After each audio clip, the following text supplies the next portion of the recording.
What is going on, everyone? It is Foul Play here, and we're back again today for some more Modern. Today I'm on Green White. Haven't touched Green White in a little while, but we're going to be revisiting it here today. I think maybe those decks that were requiring Force of Negation, they've sort of gone into hiding a little bit recently. So we're going to break back out with the faster, more explosive deck that I guess is a little less prone to Blood Moon, right? Alright, so I did sort of play this on stream last week, but I made some alterations. I ditched the Dromoka's command from the main deck. That's been replaced by 2 Path to Exile and 1 Cartouche of Solidarity. So in total, that takes our Cartouche to 3. We've got, of course, Ethereal Armor at 4, Grip Spoon at 3, Hyena Umber at 3, Path at 2, Sentinel's Eyes at 2, Glade Cover Scout at 4, Rancor at 4, Spider Umber at 3, Slippery Bogle at 4, and Core Spirit Dancer only at 2 copies right now. Don't think it's in the best place right now. Spirit Mantle at 2 copies, and Daybreak Corona, of course, at 4. So if you have a quick look at the mana curve, you can see we've got 32 1-drops with, I guess, 2 being removal and 10 being creatures. That still leaves 22 1-mana auras, though, with another 6 at 2 mana cost. With the sideboard, can I do that? Can I don't know. Let's go like that. That seems the nicest spot for it. All right, so I've dropped Rest in Peace down to 2. I imagine we'll only really need 2 copies of Rest in Peace unless we run into something like Dredge, which really asks for it. Against Jund Control, probably 2 is fine. 3 Suppression Field in here for those combo decks. Still remaining the same. I've ditched Damping Sphere as well. I'm including 2 Torpor Orbs. I'm including 4 Ley Lines as well in the sideboard here. So some Path to Exiles got shifted to the main deck, and we removed a Damping Sphere. And then I've switched out 1 Force of Vigor for 1 Seal of Primordium. So I've got 1 of each. Makes sense. We have the Lurist Companion here. Yep, that's the deck. Hopefully we kick some ass. Hopefully we have some red decks. And yeah, do what we do best. See you soon. Alright, so match number 1 here. Not off to a swell start. We lost the Doro versus Sensei. And I mean, hand's like pretty medium. We could definitely do better, but at the same time, if our opponent's on a Thoughtseize deck or a Blood Moon deck, this hand could actually be okay. I think I'm going to keep it in the blind and hope the fact that we're on the draw will help us get there. Plays Island and passes. Alright, we hit our land drop, so we will be potentially curving out.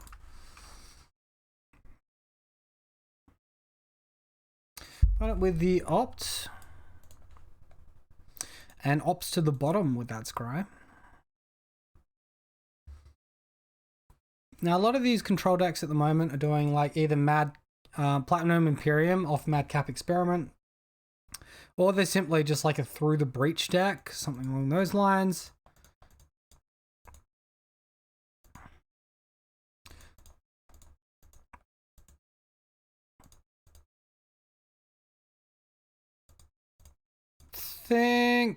I guess I should have fetched a Plains there. I was umming and ahhing between whether or not I should play the Rancor or the Sentinel's Eyes there. And I figured he'd have counter magic. Looks like he's just got Optimal, maybe a Lightning Bolt. But this is a little bit worse if our opponent does actually have Blood Moon in deck. Normally the Blue Moon decks only run 1 to 2 copies of Blood Moon, but we definitely left ourselves vulnerable in that spot. Fortunately, not punished. Alright, so if he's got counter magic here, he'll probably want to save it for like a Daybreak Coronet. We don't have Daybreak, so we're just going to go ahead and attack. It's a good attack for 5 as well.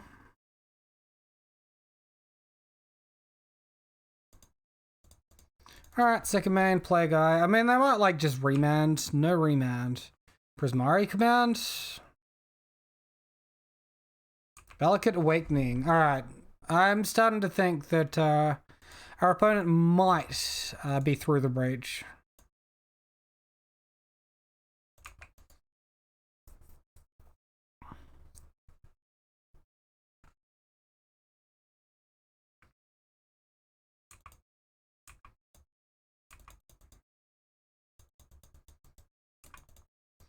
Alright, so potential for them to be holding up Cryptic Command right now. Wow, we've drawn a lot of dudes, haven't we? All right, we'll do our best and look for that attack.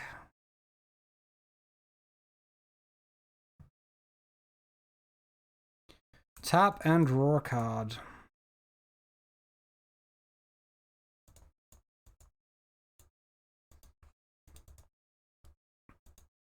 Guess we can represent Mana Tithe. It's not like fantastic. Either way, we don't have our opponent didn't want attack. Maybe if we draw an aura to help ourselves, we would, but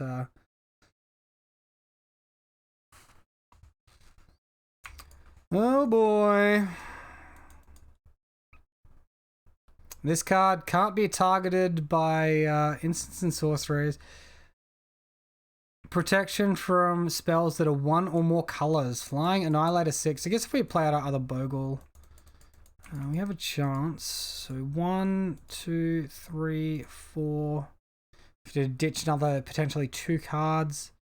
5, 6.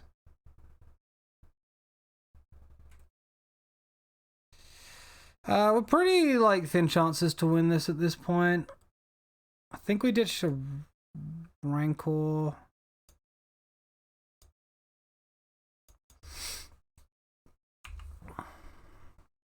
Opponent will put us to 1. That's not dead. I mean, it's dead to like Gutshot, Lightning Bolt. Emrakul does get sacrificed. It's done a lot of work though. I mean, even Snapcaster Mage is like lethal on us. Find a Spirit Mantle. Kind of not good enough. Alright, we'll try for what we can get.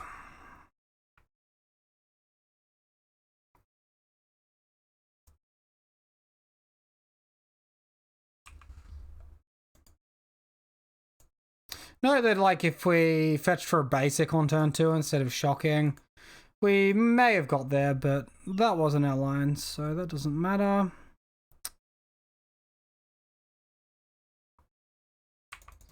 Alright, we'll go for attacks.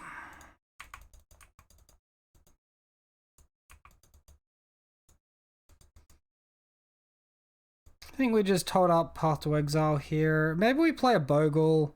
I guess Bogle is slightly better against Snapcaster Mage with no... with like Force of Negation as the only counterspell, so Bogle seems okay.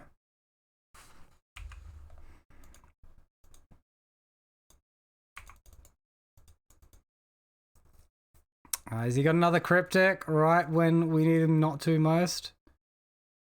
Okay, okay.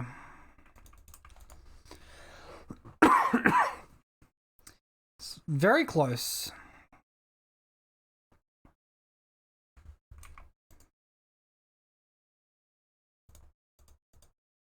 Let's try and path it.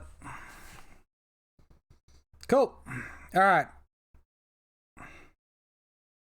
So that's like maybe a little bit greedy from my opponent. If they don't have another Cryptic or another Snapcaster Mage, we'll get to attack here.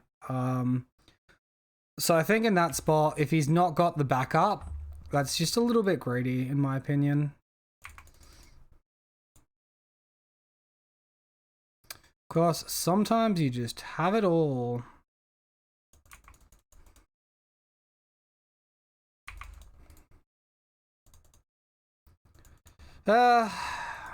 Never lucky.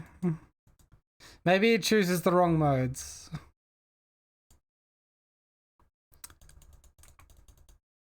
No, it chose the mode. We don't have a creature in hand here that can do shit, so that's game.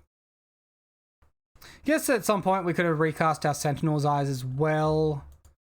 I'm not sure if we could have done that on any of the turns we attacked.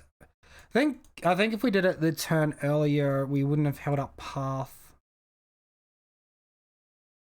But maybe instead of playing the second creature, we could have played out that Sentinel's Eyes. We would have dealt the same amount of damage on like the next attack. That's tough. So obviously Gadok Teague stops them from casting. They're through the breach. Jace, I guess like any Valakut for more than 2. Actually, no, Valakut's Awakening doesn't work at all because it has X in its cost. Traditionally, Rest in Peace is good here. We might want like some Blood Moon Hate as well. Not sure if we want both cards or not though. Cards that are weak, I mean, Path to Exile, 8 a Snapcaster Mage there. I wouldn't consider that particularly impressive. Think maybe Core Spirit Dancer can be looked at being removed, and a Cartouche as well. So, yeah, we'll go like that. Maybe we're a little bit light on creatures, but oh well. Hopefully the Hexproof creature plan works. I mean, I doubt they sideboard out all their Lightning Bolts anyway. They might bottom them off the Valakut. That's what they're casting.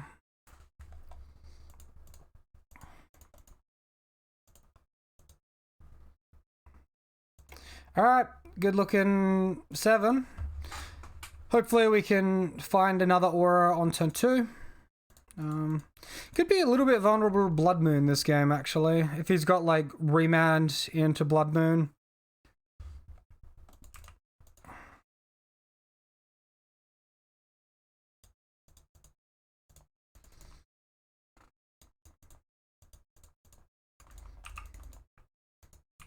Alright, we get in for 2. I just conserve some life at this point.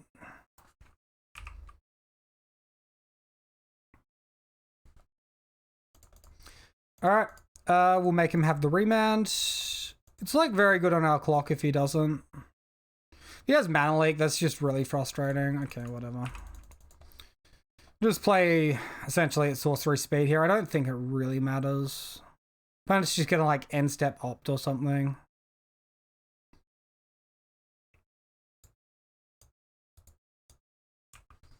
Alright, attack for 7. Put our opponent to 11.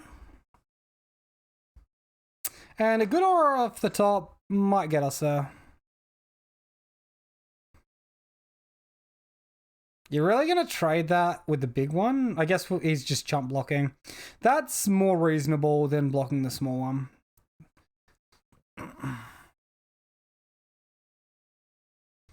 If our opponent knows their interactions, they can Cryptic tap our team, bounce our Ethereal Armor, make us lose Daybreak. It's a really bad tempo for us if that happens. Still a turn away though. Excellent. Let's play around Mana Leak. We're probably putting Lurrus to hand anyway.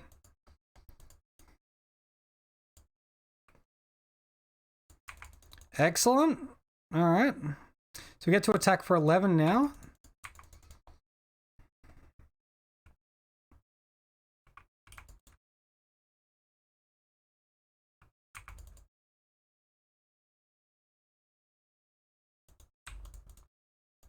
Opponent's on 6, Lurrus to hand, pass it over. Archmage's Charm? No, Valakut. Valakut for 2. Or is it like a Prismari command? Oh, is he just gonna combo us here? Get fucked, man. He gets to loot 2 and make a treasure token. That's so BS.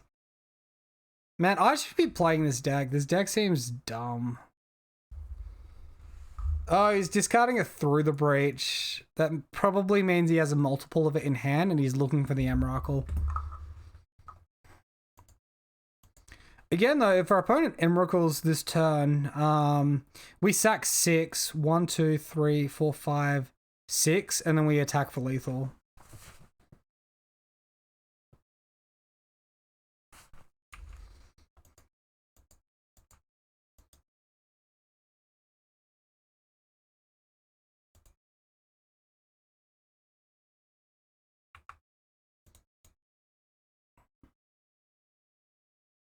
Good Emrakul block, and that would be really irritating because this is actually an instant. But then, I guess that doesn't really matter. Let's diversify the Sentinel's Eyes across. So if the line is Emrakul block, that's fine. All right. Remand doesn't really seem like it's going to matter, and I think we just get to attack for the win here.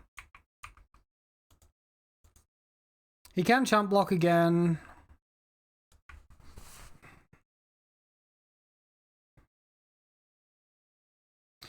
Opponent concedes. Excellent. Alright, well, despite our slightly slow start, I guess Cartouche is actually very nice because it helps us play around the Emrakul sack trigger and maybe we see one more attack. So maybe something like Spirit Mantle's slightly worse than Cartouche there. Also, like, we have to be a bit worried about Anger of the Gods, so 1 mana auras that add toughness, good. Alright, let's get back into it.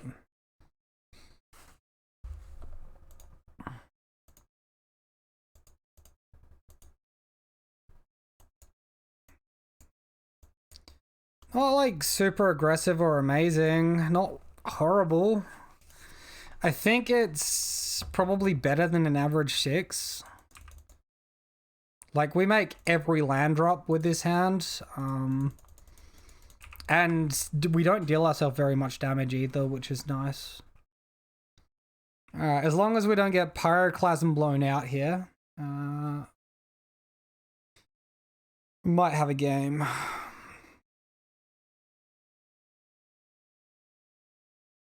I guess a way to push damage through a chump block would be nice. Something our hand is lacking.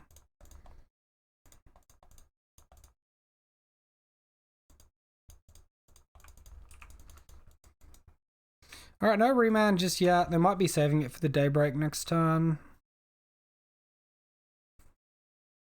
Literally nothing on your turn 2, man. This guy's hand must be stacked. He mulled to 6 and kept to 6. Right.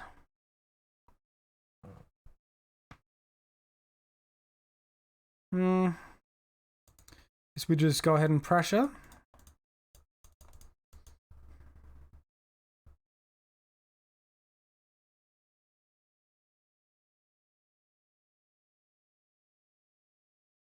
So, like, our opponent could, like, Snapcaster opt here, or we could be forcing him to do something he doesn't want to do, like spend an Archmage's Charm to counter this. So, I mean, that doesn't look great on the balance of things, but I think it's probably worth doing, other than, like, rather than letting the combo deck see 2 extra cards. And hopefully we can just top deck well. If not, we can, you know, rest in peace away their Cryptic Command, if their plan is Cryptic Command next turn. Same event's in tapped. Another Daybreak. I'll take it. No Ethereal Armor, so we don't have to rest in peace pre-combat. That can just be post-combat.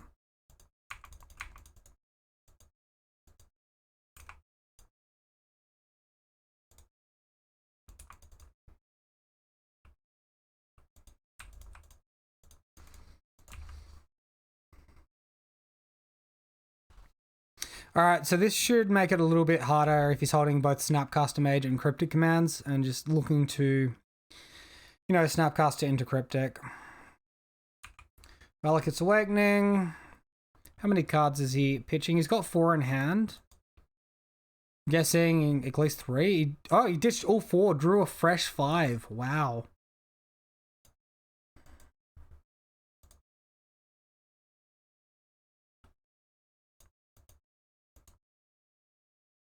It goes on the bottom, it doesn't go to graveyard. I think that's probably on the balance, like, better for us. Attack for lethal. Snapcaster chump block.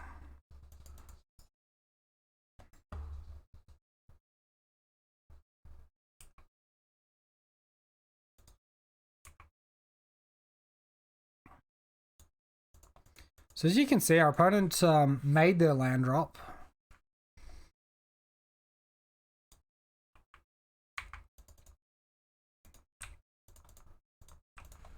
Just lure us to hand here, pass it.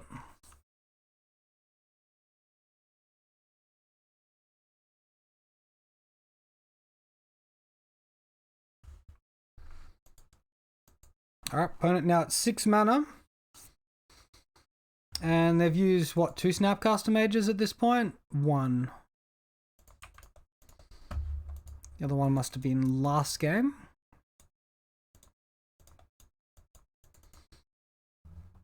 A really good find on that Cartouche.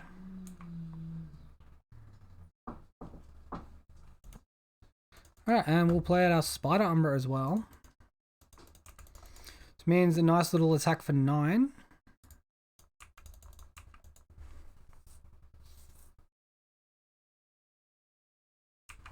Ditches another Valakut Awakening. How many cards is he drawing this card? 3 cards in hand. The max he can draw is 4. Draws 3, so he keeps 1 card. Maybe looking for a Snapcasted Chump Block. Hey, we get that. Not too shabby, guys. Well, I think a little bit of that game was opponent's misfortunes, but I'll definitely take it with the amount of times that matchup's probably going to go the other way if we have those like medium slow hands, right? But yep, thank you all so much for watching. I do hope you enjoyed the video. If you did, be sure to leave a like down below and have a wonderful day. I'll be seeing you guys next time. Cheers.